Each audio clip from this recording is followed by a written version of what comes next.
दोस्तों, आज हम आपको ले चलते हैं अलिफ लैला की उस जादुई दास्तान में जहां एक लकड़हारा टकराता है 40 खूंखार चोरों से, जिनका एक गुप्त ठिकाना है जिसे खोलने का एक राज है। खुल जा सिम सिम। आप समझ गए होंगे, कहानी का नाम है अली बाबा और 40 चोर। फारस देश में कासिम और अली बाबा नाम के दो भाई रहते थे। उनकी पैतृक संपत्ति थोड़ी ही थी, किंतु कासिम का विवाह एक धनी मानी व्यक्ति की पुत्री से हुआ और उसे अपने ससुर के मरने पर बहुत बड़ी दुकान मिली और ज़मीन में गड़ा हुआ धन भी मिला, इसलिए वह बहुत अमीर हो गया। अली बाबा की पत्नी निर्धन थी और इसलिए वह बेचारा गरीब ही रहा। उसके पास 3 गधे थे जिन्हें वह रोजाना जंगल में ले जाता और लकड़ियां काटकर गधों पर लाद कर शहर जाता। उन्हें बेचकर वह अपना किसी तरह गुजारा करता। एक दिन की बात है, अली बाबा ने जंगल में जाकर लकड़ियां काटी और गधों पर सारी लकड़ियां लाद दी। वह उन्हें हाँक कर नगर की ओर आने ही वाला था कि दूर से धूल का एक गुबार उड़ता हुआ दिखाई दिया। वह ठिठक कर रुक गया। कुछ देर में उस धूल के गुबार के अंदर से घुड़सवार आते हुए दिखाई दिए। अली बाबा उन्हें देखकर घबरा गया। वह समझ गया कि यह लुटेरे हैं। मेरे पास कुछ नहीं है और वह मेरे गधों को मारकर जरूर ले जाएंगे। वह सोचने लगा और जल्दी से जंगल से निकल जाने की संभावना तलाशने लगा, लेकिन यह संभव नहीं था। घुड़सवार करीब आ रहे थे। उसने अपने गधों को इधर उधर हाँक दिया और खुद एक बड़े से पेड़ के ऊपर चढ़ गया, जहां से वह तो सब कुछ देख सकता था, लेकिन कोई उसे नहीं देख सकता था। पेड़ के ऊपर चढ़ा हुआ वह सब कुछ देख रहा था। सवार एक ऊंची पहाड़ी के पास रुके। अली बाबा समझ गया कि सब डाकू हैं। उनके पास बड़े बड़े बोरे थे जिनमें खूब सारी संपत्ति थी। अली बाबा ने गिनकर देखा तो वे 40 थे पूरी संख्या में। घोड़ों से उतरकर उन्होंने अपनी लगामें उतार दी और सोने चांदी से भरी हुई बोरियां उतार ली। फिर उनके सरदार ने पहाड़ की खड़ी चट्टान के पास आकर कहा, खुल जा सिम सिम। सरदार के कहते ही खड़ी चट्टान का एक दरवाजा खुल गया। सरदार और उसके 39 साथी दरवाजे में से अंदर चले गए और उनके अंदर जाते ही वह दरवाजा बंद हो गया। चट्टान वैसी की वैसी लगने लगी जैसे पहले थी। अली बाबा को बड़ा आश्चर्य हुआ। अली बाबा ने एक बार सोचा कि पेड़ से उतरे और सारी लगामें एक घोड़े पर लाद कर उस पर चढ़कर भाग जाए ताकि वे उनका पीछा न कर सकें, किंतु डर ये था कि कहीं चोर वापस निकल आए तो वे उसे मार डालेंगे। और उसका सोचना बिल्कुल ठीक था, क्योंकि थोड़ी ही देर में दरवाजा फिर खुला। सारे लुटेरे बाहर आए और उसके बाद सरदार निकल कर वह फिर बोला, बंद हो जा सिम सिम। और उसके कहते ही दरवाजा बंद हो गया और चट्टान फिर पहले की तरह दिखाई देने लगी। इसके बाद उन लुटेरों ने अपने अपने घोड़ों पर जीने कसी और लगामें लगाई। फिर खाली बोरियां लेकर वापस उधर ही निकल गए जिधर से वे आए थे। साफ हो गया था कि वे फिर से डाका डालने जा रहे हैं। कुछ ही देर में वे नजरों से गायब हो गए और घोड़ों के सूमों से उड़ती हुई धूल भी बैठ गई। उन लोगों के जाने के बाद अली बाबा आहिस्ता से पेड़ से उतरा। उस समय तक उसे भरोसा हो गया था कि लुटेरे अब बहुत जल्दी तो वापस आएंगे नहीं। वह चट्टान के पास गया और उसने सोचा, क्यों ना वह भी एक बार दरवाजा खोलने की कोशिश करके देखे। तो उसने भी जोर से कहा, खुल जा सिम सिम। उसके कहते ही चट्टान में एक आवाज आई और दरवाजा धीरे धीरे खुल गया। वह अंदर गया तो उसने देखा एक बहुत ही लंबी चौड़ी गुफा थी। उसे बड़ा आश्चर्य हुआ कि किस तरह पहाड़ खोद कर इतनी लंबी चौड़ी जगह निकाली गई होगी। गुफा का विस्तार तो बहुत था, किंतु उसकी छत आदमी की ऊंचाई से थोड़ी ही अधिक थी। पर इधर उधर पहाड़ के ढलान पर बने हुए सुराखों से ऐसी रोशनी आ रही थी कि सब कुछ साफ साफ दिखाई देता था। अली बाबा ने देखा कि वह पूरी गुफा मूल्यवान वस्तुओं से भरी पड़ी है। हर तरह का माल और गठरियां वहां रखी दिखाई दी। कई जगह फर्श से लेकर छत तक बहुत महंगी वस्तुएं, चिकन, अतलस आदि के थान कायदे से रखे हुए थे। इसके अलावा बहुमूल्य मसालों और कपूर आदि की पेटियां थीं। गुफा के एक सिरे पर कई संदूक और कई घड़े अशरफियां, रुपयों आदि से भरे हुए थे। अली बाबा को साफ हो गया कि यह सारी संपत्ति इन 40 लुटेरों ने अकेले जमा नहीं की है, बल्कि सैकड़ों वर्षों से लुटेरों के पूर्वज इसे उस गुफा में जमा करते आए हैं, क्योंकि जहां तक नजर जाती थी वहां तक गुफा में महंगी से महंगी वस्तुएं रखी हुई दिखाई देती थी। अली बाबा के अंदर जाते ही गुफा का दरवाजा बंद हो गया था। यह द्वार इसी प्रकार बना था कि लोग अंदर जाएं और यह अपने आप बंद हो जाए। अली बाबा जितनी अशरफियों की थैली उठा सकता था, जितना माल उठा सकता था, उसने वह उठाया और गुफा का दरवाजा मंत्र के द्वारा फिर से खोल लिया। बाहर आया और उसने अपने गधे पर वे थैलियां ला दी और कुछ लकड़ियां रखी ताकि कोई उन्हें देख ना सके, और फिर उसने कहा, बंद हो जा सिम सिम, और कहते ही गुफा का दरवाजा बंद हो गया। अली बाबा फिर गधे को हाँकते हुए अपने घर आ गया। घर के अंदर गधे को लाकर उसने दरवाजा बंद किया और एक ओर लकड़ियां रख दी और दूसरी ओर रख दी अशरफियों की थैलियां। आज उसे लकड़ियों की चिंता नहीं थी। जब वह अशरफियों को अपनी पत्नी के पास ले गया तो वह बहुत घबराई। उसने सोचा कि अली बाबा कहीं से कुछ लूट कर या चोरी कर कर लाया है। उसने अपने पति को बहुत भला बुरा कहा और कहने लगी, मैं तो मेहनत की थोड़ी कमाई में ही खुश हूँ। जो माल तुम लूट कर लाए हो उसे मैं हाथ भी नहीं लगाऊंगी। अली बाबा ने कहा, तू मूर्ख है, मैंने कोई अपराध करके इन्हें प्राप्त नहीं किया है। तू पूरा हाल सुनेगी तो तुझे आश्चर्य होगा और खुशी भी बहुत होगी। और कहकर उसने सारी बात अपनी पत्नी को कह सुनाई। अली बाबा ने उन्हें उसके सामने ढेर लगा दिया तो पत्नी की आंखें एकदम चौंधिया गई। फिर वह अशरफियों को गिनने लगी। अली बाबा ने कहा, अरे तू मेरी मूर्ख है क्या? अली बाबा ने कहा, तुझे बिल्कुल समझ नहीं है। यह अशरफियां इतनी सारी हैं कि शाम तक भी गिनती रहेगी तो गिन नहीं पाएगी। ला, मैं गड्ढा खोदकर इन्हें गाड़ देता हूं ताकि किसी को पता ना चले। उसकी पत्नी ने कहा, अच्छा, मैं इन्हें गिनूंगी नहीं, लेकिन अंदाजा तो लगाऊं कि ये कितनी है। ऐसा करती हूँ, तोल लेती हूँ। यह कहकर वह कासिम के घर गई और उसकी पत्नी से तराजू मांगने लगी। कासिम की पत्नी को बड़ा ताज्जुब हुआ। रोज बाजार से लाने और खाने वाले लोगों के पास आज ऐसा क्या खूब सारा अनाज आ गया जिसे तौलना चाहती है। जानने के लिए उसने तराजू के पलड़ों में थोड़ी सी चर्बी लगा दी ताकि तोली जाने वाली वस्तु में से कुछ उस पर भी चिपक जाए। अली बाबा की पत्नी ने अशरफियां तोली और अली बाबा ने घर के आंगन में एक गड्ढा खोदा और दोनों ने मिलकर सारी अशरफियां उसमें दबा दी।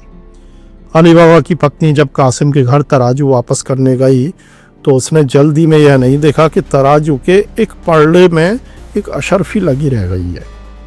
वह तराजू देकर लौट आई। उधर कासिम की पत्नी ने तराजू में अशरफी चिपकी देखी तो पहले तो उसकी समझ में ना आया। फिर जब समझ में आया कि तराजू में अशरफियां तोली गई हैं तो वह ईर्ष्या की आग में चलने लगी। साथ ही वह इस बात पर आश्चर्य भी करने लगी कि अली बाबा जैसे गरीब लकड़हारे को इतनी अशरफियां आखिर मिली कहां से कि उन्हें तोलने की जरूरत पड़ गई।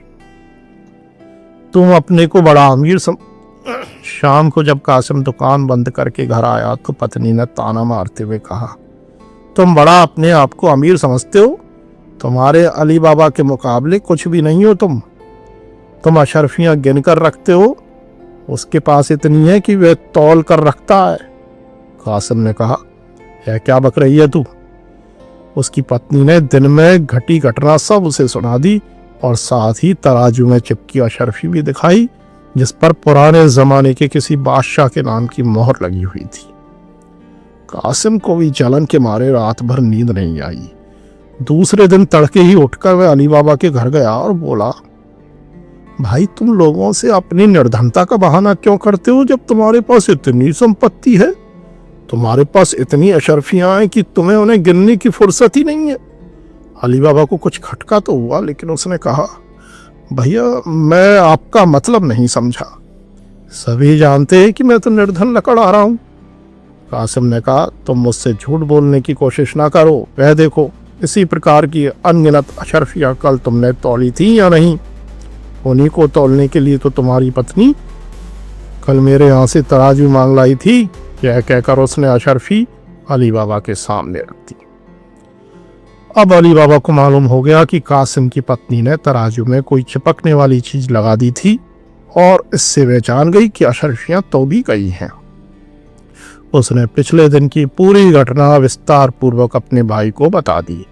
कासिम ने कहा, तुम्हारी बात से मालूम होता है कि डाकू 2-4 दिन तक तो लौटेंगे नहीं, इसलिए तुम अभी मुझे पूरी तरह बताओ कि वह जगह कहाँ है और उसकी पहचान क्या है।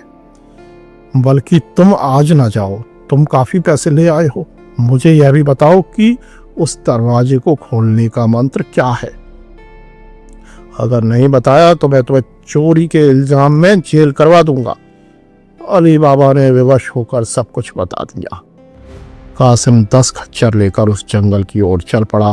उसे जल्दी ही वह जंगल मिल गया और उसने वह जगह खोज निकाली और पहुंचकर उसने कहा, खुल जा सिमसिम।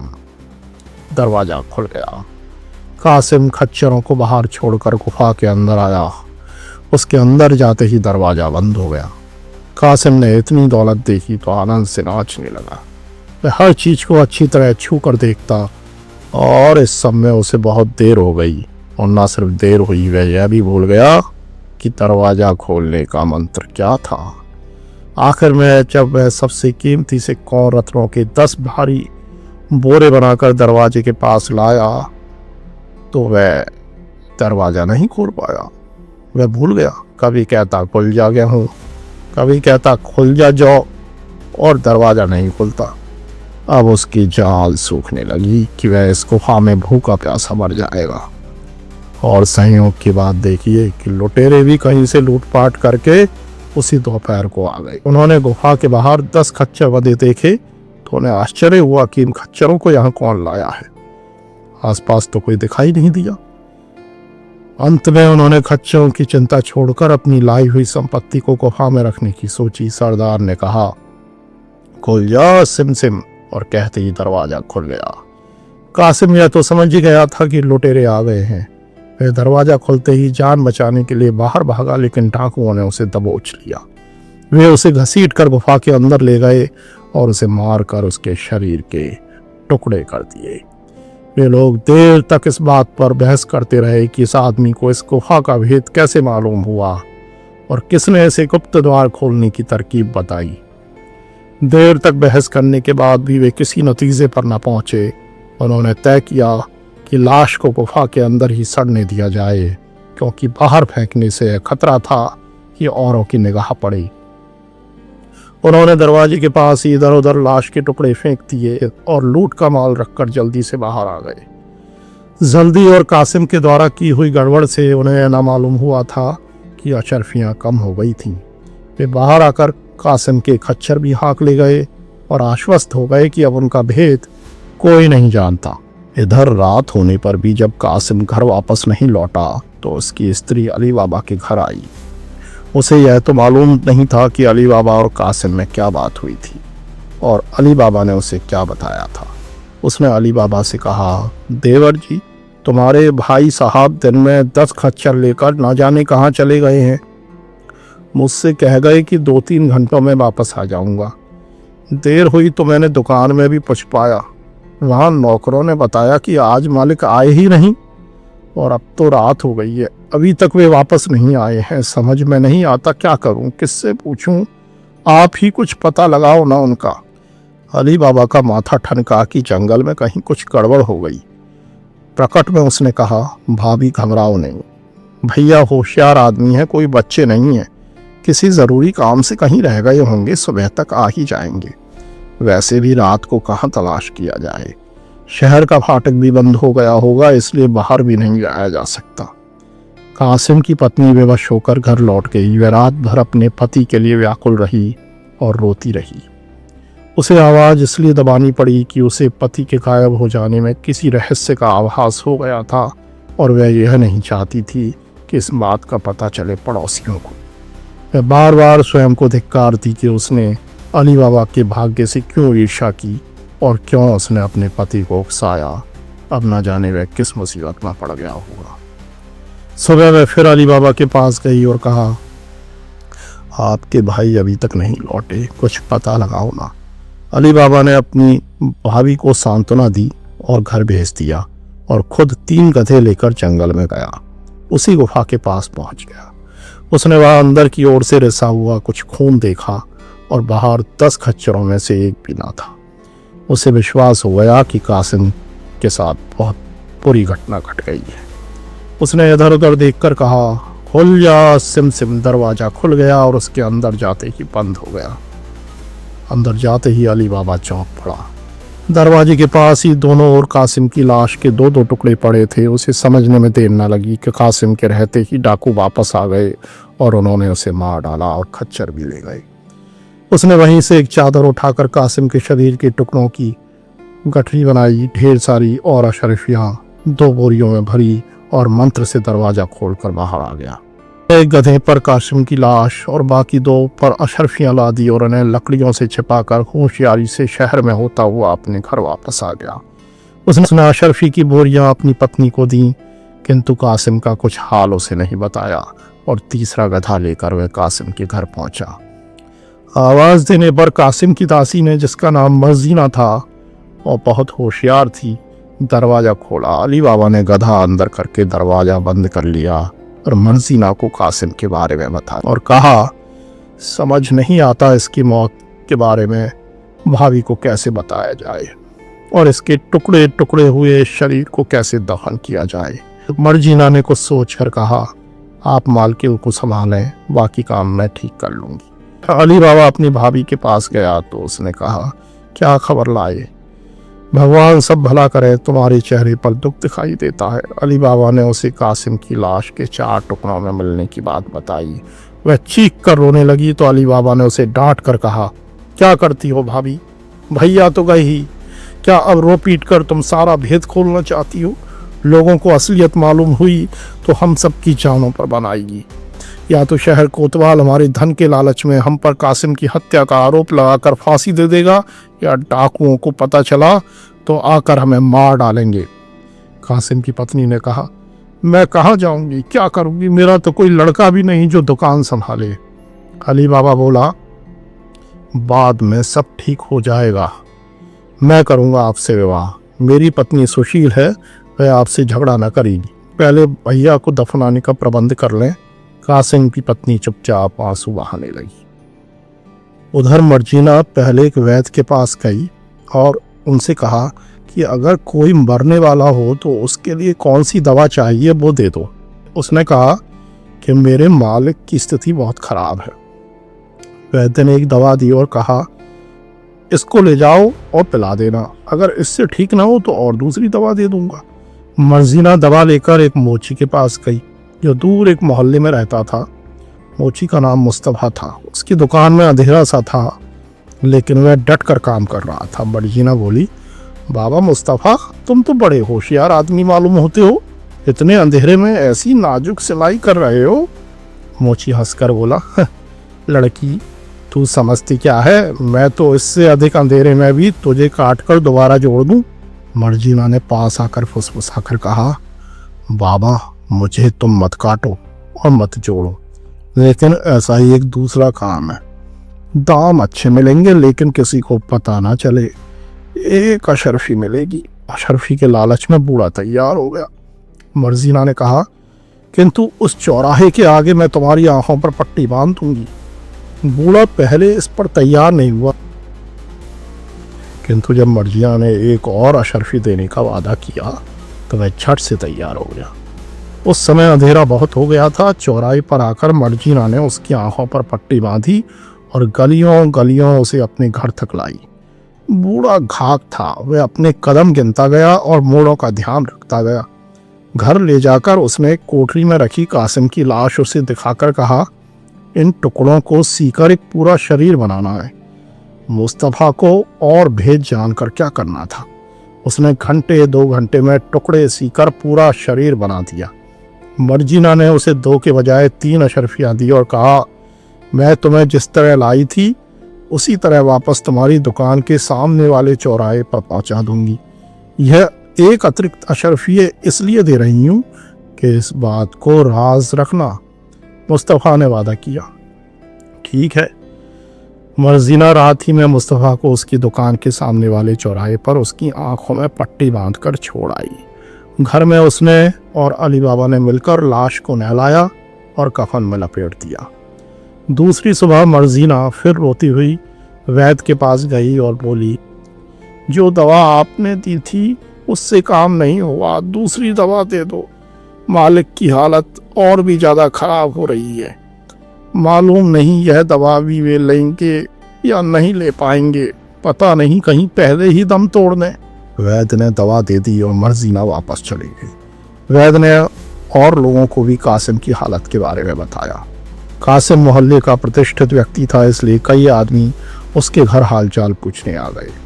कुछ ही देर में घर के अंदर से रोने पीटने की आवाज़ें आने लगी और 10-5 मिनट में अली बाबा आंसू पोंछते हुए आया। उसने लोगों को बताया कि कल सुबह ही कासिम को जानलेवा बुखार हुआ और आज उसने दम तोड़ दिया। सब लोगों ने दुख प्रकट किया। मोहल्ले के बहुत से लोग आए, मस्जिद के इमाम भी आए। लाश को मोहल्ले के कब्रिस्तान में लेकर दफना दिया गया।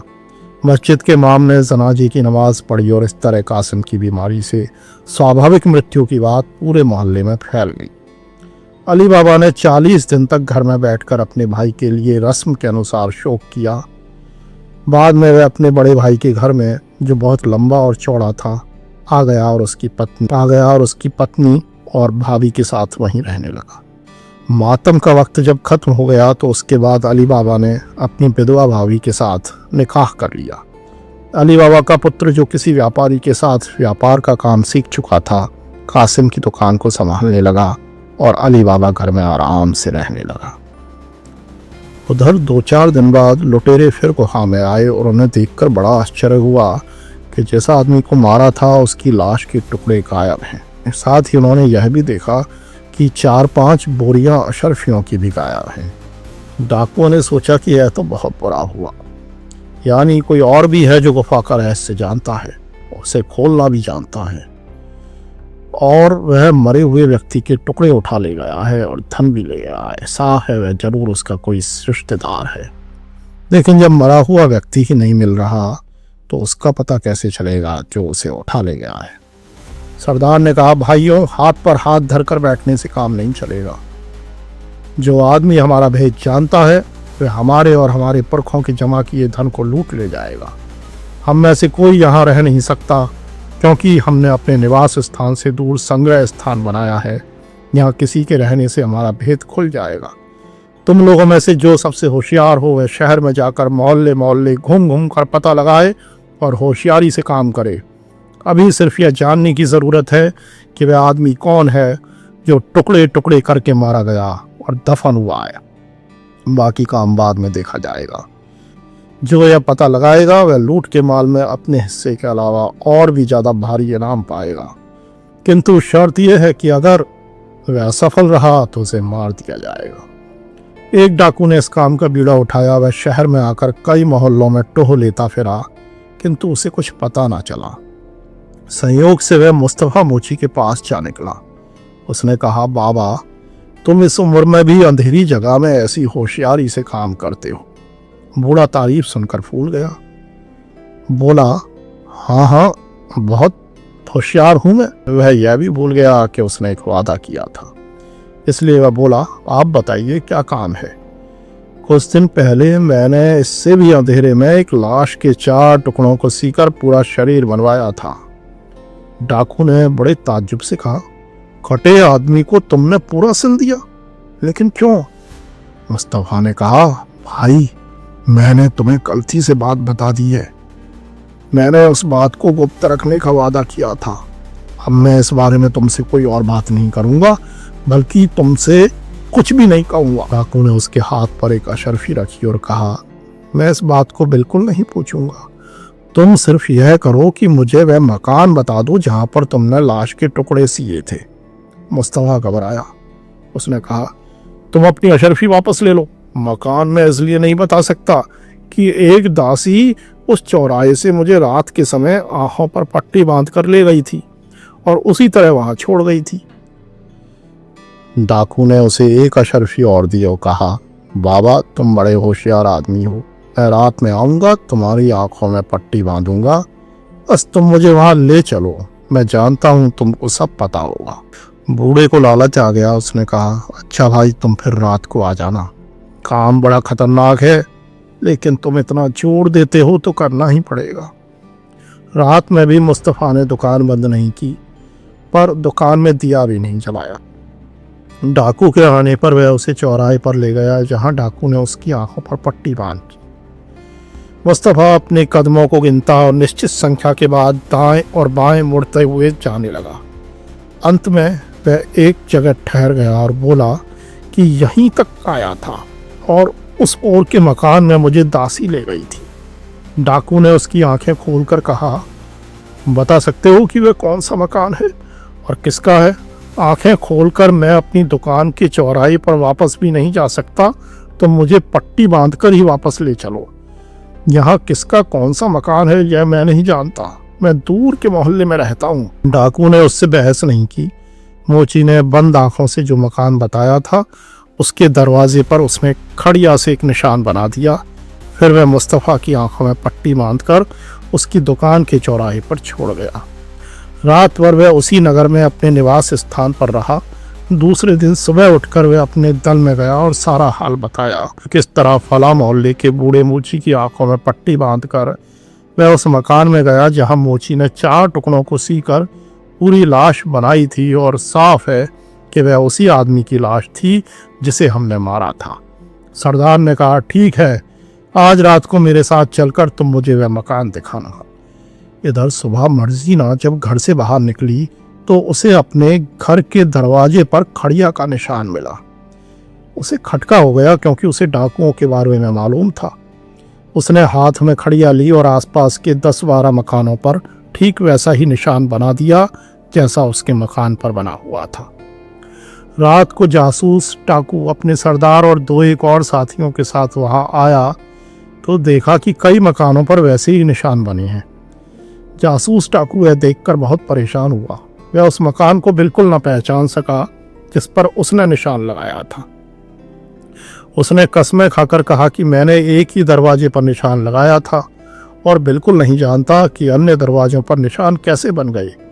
सरदार अपने सभी साथियों को लेकर जंगल में आया और पहले घोषित की हुई शर्त के मुताबिक उसे मृत्यु दंड दे दिया गया। याद रखना चाहिए कि डाकू जितने निर्मम और लोगों के लिए होते हैं उतने ही अपने साथियों के लिए भी होते हैं और ऐसे मौक़ों पर इस बात का ख्याल नहीं करते कि उनका कोई साथी उनके प्रति अब कितना वफादार है। खैर, उस जासूस डाकू को मारने और उसकी लाश ठिकाने लगाने के बाद डाकू फिर सोच विचार करने लगे कि कैसे उस आदमी का पता लगाया जाए जो गुफा का भेद जान गया है। सरदार ने इनाम की रकम बढ़ा दी और उसका कुछ हिस्सा पेशगी देने का वादा किया। कुछ देर बाद एक और डाकू ने बीड़ा उठाया कि उस आदमी का पता लगाऊंगा जो गुफा में जाकर अशरफियाँ भी ले गया और मृत व्यक्ति का शव भी। सरदार ने उसे पेशगी इनाम देकर विदा किया। वह डाकू कुछ दिनों तक इधर उधर पूछता रहा। फिर वह भी मुस्तफ़ा मोची के पास पहुंचा। मुस्तफ़ा को इस तरह भारी इनाम पाने की आदत पड़ गई और उसे अविश्वास हो गया कि इस सौदे में उसे किसी तरह का खतरा नहीं है। इसलिए वह कुछ ही देर में इस बात के लिए तैयार हो गया कि रात को उसे आंखों पर पट्टी बांधकर उस मकान तक ले जाएगा। दूसरे जासूस डाकू ने वहां पहुंचकर और मकान के बारे में आश्वस्त होकर उस पर लगे हुए सफ़ेद निशान के बगल में एक लाल निशान लगा दिया और अच्छी तरह याद रखा कि सफ़ेद निशान के किस ओर लाल निशान लगाया है। मर्जीना की तेज निगाहों से दूसरी बार वह लाल निशान भी नहीं बच सका। अब उसे पूरा विश्वास हो गया कि कोई बुरी नीयत से कासिम के घर को, जिसमें अब अली बाबा रहता था, चिन्हित कर रहा है। उसने सुबह ही सुबह पड़ोस के सारे मकानों में सफ़ेद निशानों के बगल में वैसे ही छोटे लाल निशान बना दिए। इधर दूसरा जासूस अपने सरदार के पास गया और कहने लगा, मैंने अब की बार ऐसा निशान लगाया है जो आसानी से किसी को दिखाई भी नहीं देगा। सरदार 2 साथियों और जासूस डाकू को लेकर रात में वहां पहुंचा तो सबने देखा कि फिर धोखा हो गया। मोहल्ले के सारे मकानों पर एक ही जैसे निशान बने हुए हैं।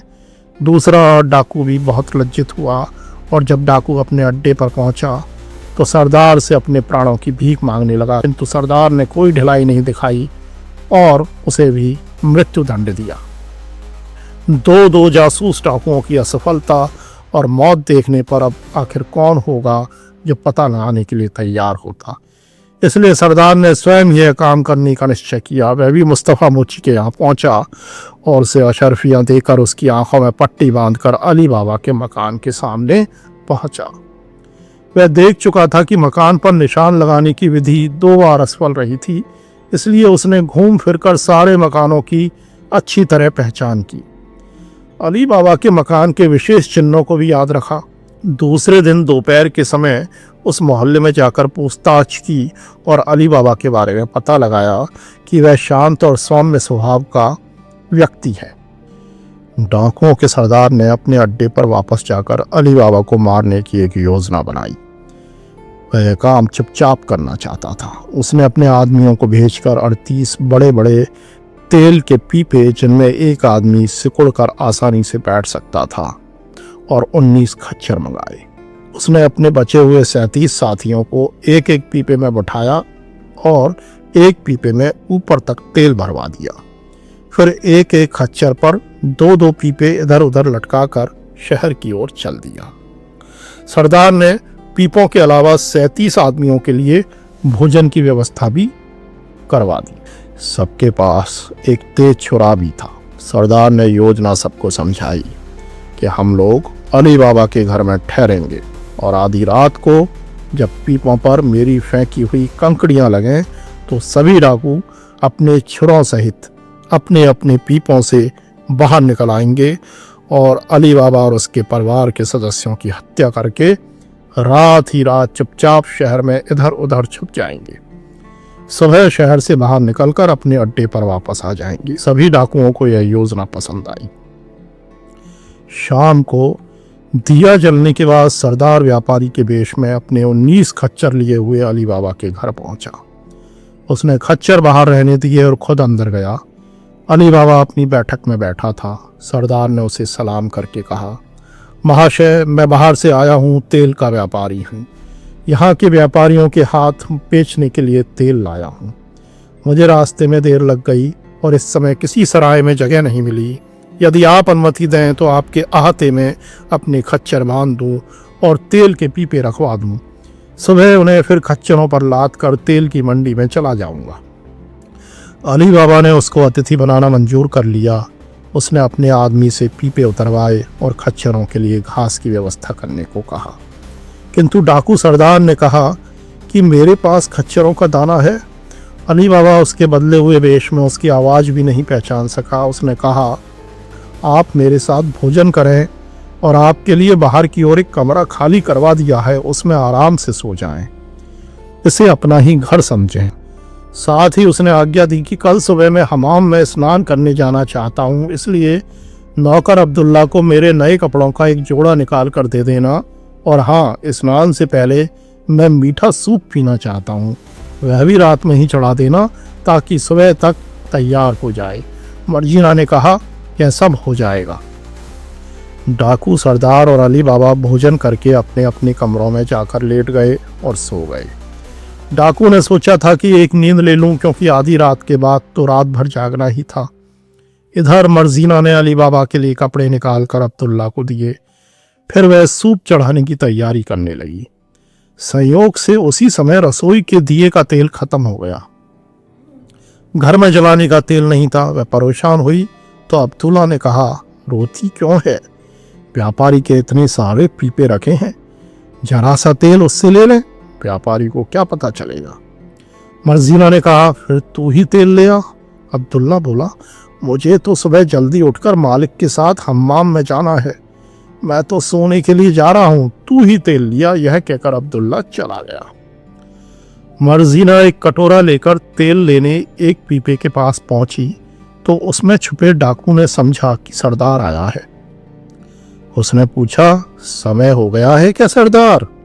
मर्जीना चौंक कर खड़ी हो गई, किंतु उसने अपने होश आवाज दुरुस्त रखे। एक क्षण बाद भारी आवाज करके बोली, अभी नहीं। फिर वह सभी पीपों के पास गई जहां उससे वही सवाल किया गया और उसने वही जवाब दिया। सिर्फ एक पीपे में उसे ऊपर तक भरा हुआ तेल मिला। उसने जल्दी से सूप चढ़ाया, फिर बड़ी भट्टी में आग जलाकर उस पर घर की सबसे बड़ी देग रख दी। फिर कई बार जाकर उसने पीपे का सारा तेल देग में डाल दिया। जब तेल खूब खौल गया तो उसने अंदाजे से डोई में खौलता तेल लेकर एक एक करके सभी पीपों में डाल दिया। वे डाकू सांस घुटने से पहले ही अधमरे थे। खौलता तेल ऊपर से गिरा तो तड़प कर मर गए। उनकी चीखें भी तेज न निकली। यह सब करके मर्जीना सूप तैयार करने लगी। आधी रात को डाकू सरदार ने कंकड़ियां फेंकनी शुरू की, लेकिन किसी पीपे में कोई हरकत नहीं हुई। हालांकि चांदनी में सब कुछ दिखाई दे रहा था। तो सरदार ने सोचा कि डाकू सो गए हैं। वह झुंझलाता हुआ उठा, खामोशी से दरवाजा खोलकर वह आहते के अंदर गया और पीपे में ठोकर मारकर डाकू को जगाना चाहा। फिर भी कोई हरकत ना हुई तो उसने पीपे में झांक कर देखा। उसे तेल और जले हुए मांस की गंध आई। उसने पीपे का मुंह खोला तो अंदर जला और मरा हुआ डाकू निकला। फिर वह दूसरे पीपों के पास गया। सभी में उसने यही हाल देखा। सभी डाकू जल चुके थे, मर गए थे। उसने यह भी देखा कि तेल का पीपा खाली पड़ा है। वह समझ गया कि किसी ने उसी के तेल से उसके साथियों को मार डाला है। वह अपने भाग्य को कोसने लगा। कहाँ तो वह सोच कर आया था कि अली बाबा को मारकर अपना कोष सुरक्षित करेगा, और यहाँ यह क्या हो गया कि उसका पूरा दल ही खत्म हो गया। डाकू सरदार थोड़ी देर के लिए जड़वत होकर सिर पर हाथ धरे बैठा रहा। फिर उसने स्वयं को ठीक किया। उसके लिए अपनी जान बचाना जरूरी था। दल तो धीरे धीरे फिर बन जाएगा, पर दरवाजे को खोलकर नहीं जा सकता था क्योंकि उसमें ताला लगा हुआ था। इसलिए वह दीवार पर चढ़ा और बाहर सड़क पर कूद गया और भागता हुआ दूर जाकर कहीं छुप गया। मर्जीना ने उसे अपने कमरे से निकलते, पीपों के पास जाते और फिर दीवार पर चढ़कर बाहर छलांग मारते देखा। उसने सोचा कि डाकुओं का दल तो समाप्त हुआ, लेकिन उनका सरदार बच रहा है। वह अकेला क्या कर लेगा? अकेला डाका भी नहीं डाल सकता। कम से कम उस रात को तो वह कुछ भी नहीं कर सकता। इसलिए मर्जीना सूप चढ़ाकर अपनी कोठरी में जाकर सो गई। अली बाबा अंधेरे में उठकर अब्दुल्ला को लेकर हम्माम चला गया। 2-3 घंटे के बाद लौटा तो देखा कि अहाते में खच्चर वैसे ही बंधे हैं और तेल के पीपे वैसे ही रखे हैं। उसने मर्जीना से कहा, क्या वह तेल का व्यापारी अभी सोकर नहीं उठा? उसे तो इस समय तक बाजार में होना चाहिए था। मर्जीना ने कहा, मालिक भगवान आपकी लंबी उम्र करे। वह व्यापारी भाग गया। आप नाश्ता कीजिए, फिर मैं आपको सारा हाल बताऊंगी। फिर मर्जीना ने अली बाबा को सारा हाल सुनाया। मर्जीना ने कहा, मालिक सरदार या अधिक से अधिक उसके 2 साथी बचे होंगे। उनसे अभी कोई तात्कालिक खतरा तो नहीं है। इसलिए आप सभी नौकरों को बुलाकर अहाते में एक बड़ा गड्ढा खुदवाएं, फिर नौकरों को काम पर भेज दें। इसके बाद हम दोनों पीपों में से लाशें निकालकर गड्ढे में भर देंगे और गड्ढे पर मिट्टी डाल देंगे ताकि गड्ढे का निशान भी ना दिखाई दे। अली बाबा ने वैसा ही किया। उसने गड्ढा खुदवाया और नौकरों को बाहर भेजकर लाशों को मर्जीना की मदद से गड्ढे में डाल दिया और गड्ढा बंद कर दिया। उसने एक एक 2-2 करके सारे पीपे और खच्चर बाजार में बिकवा दिए। उधर डाकुओं के सरदार को चैन न आया। उसका दल तो खत्म हो गया था और नए साथी जुटाने में समय लगने वाला था।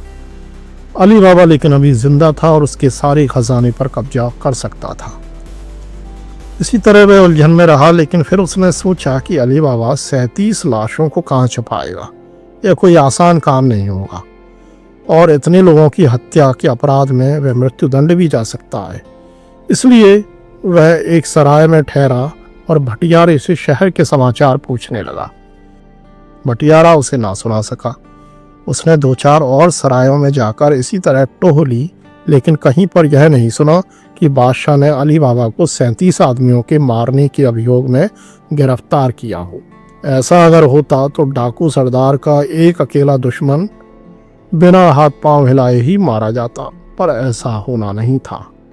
डाकू सरदार ने समझ लिया कि अली बाबा देखने में सीधा साधा है, लेकिन वास्तव में बुद्धिमान बहुत है, कि ना सिर्फ अपने भाई की लाश को लाकर गुप्त रूप से उसके टुकड़े सिलवाकर उसे दफन कर दिया, बल्कि उसके 37 साथियों की लाशों को भी बड़ी चतुराई से कहीं छुपा दिया। ऐसे आदमी से बदला लेना आसान काम नहीं था, फिर भी डाकू सरदार ने अली बाबा की हत्या करने का विचार न छोड़ा। उसने सोचा कि इस आदमी को मारने के बाद ही नए दल का गठन किया जाएगा। उसने पता लगाकर मालूम किया कि अली बाबा कासिम के घर पर रहता है, किंतु उसका पुत्र अपने पुराने घर में रहता है और अपने दिवंगत चाचा की दुकान चलाता है। डाकू सरदार ने उसकी पुत्र ही से अपनी बदले की भावना की शुरुआत की। उसने कासिम की दुकान की सामने वाली दुकान किराए पर ले ली और उसमें व्यापार का सामान रखकर बैठ गया और अपना नाम ख्वाजा हसन मशहूर कर दिया।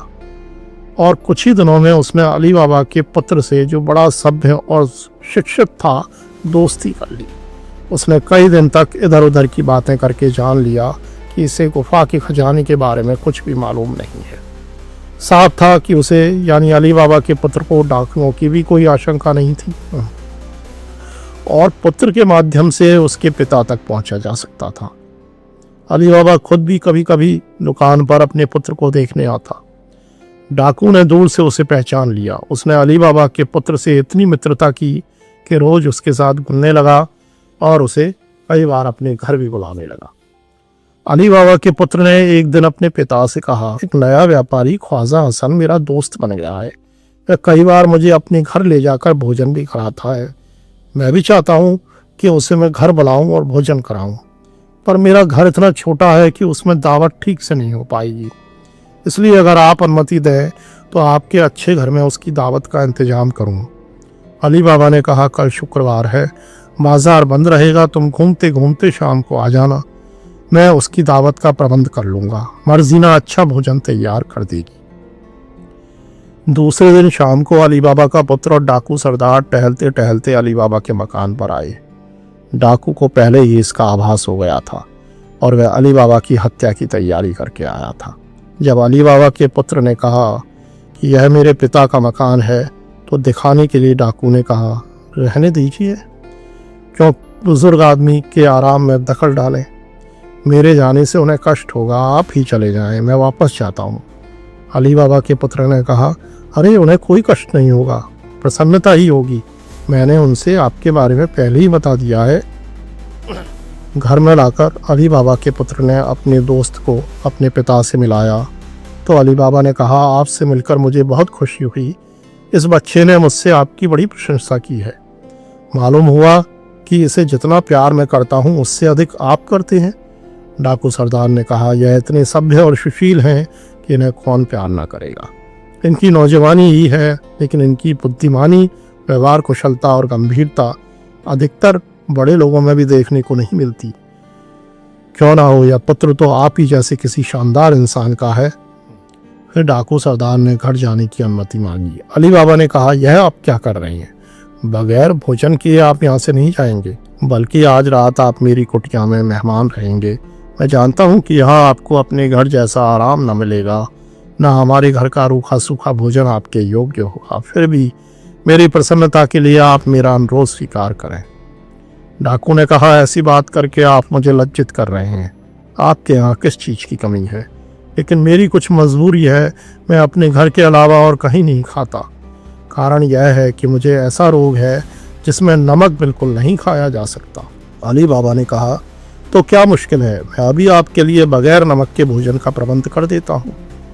उसने अंदर आकर मर्जीना से कहा, हमारा मेहमान एक बीमारी के कारण नमक नहीं खा सकता, उसके लिए जो भी कुछ बनाओ उसमें नमक न डालना। मर्जीना अली बाबा से तो कुछ ना बोली, किंतु बैठक के पर्दे के पीछे छुपकर देखने लगी कि यह कौन आदमी है जो नमक नहीं खाता और इतनी बड़ी बीमारी होने के बावजूद यहाँ पैदल चला आया है। गौर से देखा तो वह पहचान गई कि यह वही दुष्ट डाकू सरदार है जो कुछ महीने पहले तेल का व्यापारी बनकर हमारे यहाँ ठहरा था। थोड़ी देर में खाना बन गया और जब वह खाना परोसने के लिए आई तो उसने देखा कि डाकू ने अपने कपड़ों में एक पैनी छुरी छुपा के रखी हुई है। वह समझ गई कि यह नमक इसलिए नहीं खा रहा कि जिसका नमक खाया जाता है उसे अपने हाथ से मारना एक बहुत ही गलत बात होती है। पिछली बार तो उसके साथी हत्या करते, इसलिए उस बार उसने तय कर लिया कि यह अली बाबा को मारे, इससे पहले मैं ही उसे मार दूंगी। जब अली बाबा, उसका पुत्र और डाकू सरदार भोजन कर चुके तो अब्दुल्ला और मर्जीना ने वहां के बर्तन उठाकर एक तिपाही रखी जिस पर सुगंधित मदरा की सुराही और 3 प्याले रखे थे। उन दोनों ने कहा कि हम लोग खाना खाने जा रहे हैं। डाकू इसी के इंतजार में था कि नौकर खाना खाने चले जाएं तो अली बाबा का काम तमाम कर दिया जाए और उसे छुरी के एक ही वार से खत्म करके बाग की दीवार फांद कर वह निकल जाएगा, और यदि अली बाबा का कोमल सा पुत्र विरोध करेगा तो उसे भी मार दिया जाएगा। मर्जीना की निगाहें बड़ी तेज थी। वह डाकू के आंखों के भाव से समझ गई कि उसका इरादा क्या है। अब्दुल्ला से कहा, तुम ढप अच्छा बजाते हो, मालिक के मेहमान के आगे भी अपना कमाल दिखाओ, खाना तो हम लोग बाद में भी खा लेंगे। अब्दुल्ला इस बात पर राजी हो गया। 2-4 मिनट ही में वे दोनों मुख्य कक्ष में आ गए। अब्दुल्ला वाद्य वादकों के कपड़े पहने था और उसके हाथ में ढप था। मर्जीना ने नृत्यांगना की पोशाक पहनी, सिर पर रेशमी पगड़ी रखी और कमर में सुनहरा पटका बांधा जिसमें छुरी खोसी हुई थी। मुख्य कक्ष में आकर उसने अली बाबा से अनुमति मांगी। अली बाबा ने अनुमति दे दी। डाकू सरदार ने भी मजबूरी में अपनी सहमति प्रकट की, क्योंकि मना करने पर भेद खुलने का खतरा था। मर्जीना ने तरह तरह से नाच दिखाया। अब्दुल्ला भी कलाकार था, उसने मस्त होकर ढप बजाया। अली बाबा और उसके पुत्र ने दोनों को अशरफी इनाम में दी। डाकू सरदार ने भी दोनों को एक अशरफी इनाम में दी। मर्जीना डाकू की नज़रों से समझ गई कि अब वह नाच गाना बंद करने का आदेश देने वाला है, और उसने तय किया कि इसी समय यदि डाकू की हत्या न की गई तो वह मालिक और उसके पुत्र की हत्या कर देगा, और अभी तक मर्जीना ने जो कुछ किया था वह सब मिट्टी में मिल जाएगा। मर्जीना ने कहा, सरकार, अब मैं आप लोगों को अपना सर्वश्रेष्ठ और अंतिम नाच दिखाऊंगी। यह छुरी का नाच कहलाता है और इस देश में मेरे अलावा कोई इसे नहीं कर सकता। आप लोग देखकर इतने खुश होंगे कि क्या कहिए। यह कहकर मर्जीना ने कमर से छुरी खींच ली। यह छुरी अत्यंत पैनी थी और मोमबत्तियों के प्रकाश में खूब चमक रही थी। फिर उसने तेज नाच शुरू किया। छुरी को उसने बड़ी तेजी से घुमाते हुए ऐसे दिखाया कि वह अपनी छाती में छुरी को घुसेड़ लेगी। फिर यही उसने अब्दुल्ला के साथ किया। 5-6 बार नाचते नाचते उसने 5-6 बार ऐसा ही किया। कभी वह छाती तक छुरी को नज़दीक लाती तो कभी अब्दुल्ला की छाती तक। इस नाच से मेजबान और मेहमान सभी बहुत खुश हुए। फिर मर्जीना नाचते नाचते अली बाबा के पास गई और उसकी छाती के ऊपर उसने छुरी की नोक टिकाई। 2 बार अली बाबा के साथ ये खेल दिखाने के बाद उसने 2 बार यही उसके पुत्र के साथ किया। फिर वह नाचते नाचते डाकू के पास गई। वह निश्चिंत बैठा रहा जैसे अली बाबा और उसके पुत्र ने किया था, लेकिन इस बार मर्जीना ने पूरी ताकत से वार किया और पूरी छुरी उसकी छाती में उतार दी। डाकू सरदार एक क्षण तक तड़पने के बाद ठंडा हो गया। अली बाबा सब में से बाहर हुआ तो चीखा, अभागिनी, तूने मेरे अतिथि को मार डाला और मेरे सिर पर मित्रघात का कलंक लगा दिया। तुझे दंड दिया जाएगा। मर्जीना ने कहा, जो दंड का भागी था उसे दंड मिल गया। आपकी भगवान ने रक्षा की है। आपका मित्र नहीं परम शत्रु है। आप तो 2 बार देखकर इस डाकू को पहचान नहीं पाए। यह डाकुओं का वही सरदार है जो पहले भी यहाँ आ चुका है। मुझे इसके नमक न खाने से संदेह हुआ और मैंने देख लिया कि यह अपने कपड़ों में छुरी छुपाए हुए है। यह देखिए। यह कहकर उसने डाकू का वस्त्र हटाकर छुपी हुई छुरी को दिखाया। उसने कहा कि जो काम ये तेल का व्यापारी बनकर न कर सका था, आज वह ख्वाजा हसन बनकर करना चाहता था। आज यह आपकी हत्या किए बगैर न जाता।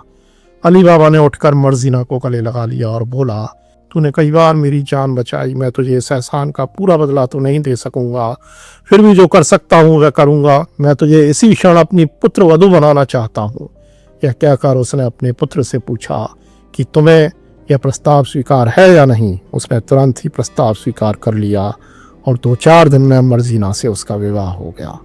फिर चारों ने मिलकर डाकू सरदार की लाश को होशियारी से मकान के अंदर इस तरह गाड़ा कि उसका पता कभी किसी को ना चले। अब्दुल्ला को भी भारी इनाम मिला। मर्जीना के साथ अली बाबा के पुत्र का विवाह बड़ी धूमधाम से हुआ और कई दिनों तक नाच गान होता रहा। कुछ दिनों बाद अली बाबा ने अपने पुत्र को डाकुओं के छुपे खजाने का हाल विस्तार से बताया।